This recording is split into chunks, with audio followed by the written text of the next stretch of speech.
শাস্ত্রমতে ধনুরাশি থেকে মকর রাশিতে সূর্যের প্রবেশ হয় মকর সংক্রান্তিতে।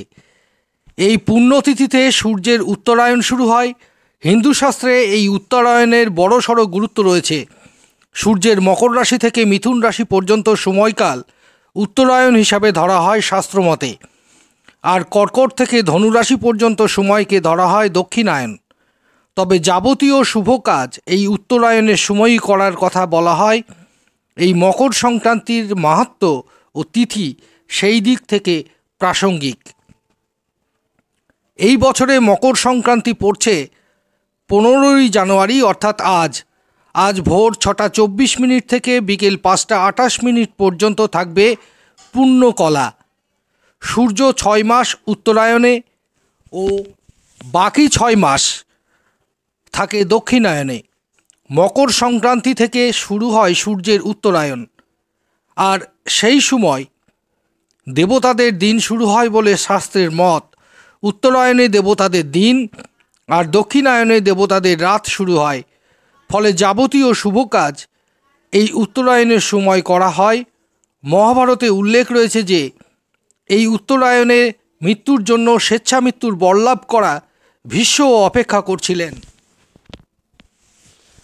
মকর সংক্রান্তির শুভ যোগ শুরু হবে আজ সকাল 7:15 থেকে, চলবে সন্ধ্যা 6:21 পর্যন্ত। জ্যোতিষবিদদের মতে মকর সংক্রান্তিতে সূর্যের পুজো করে স্নান ও দানের শুভ সময় শুরু হবে সকাল 5:01 থেকে আর শেষ হবে রাত 8:12।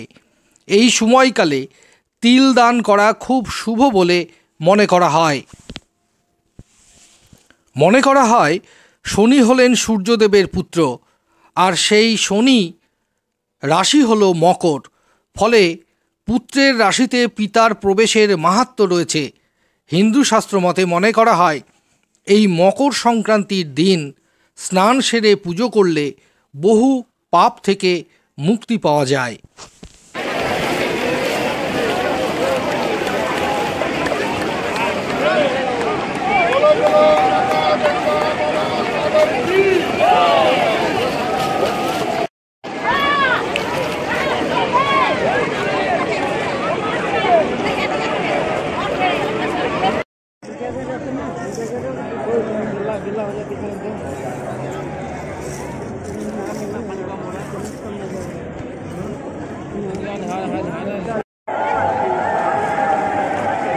जी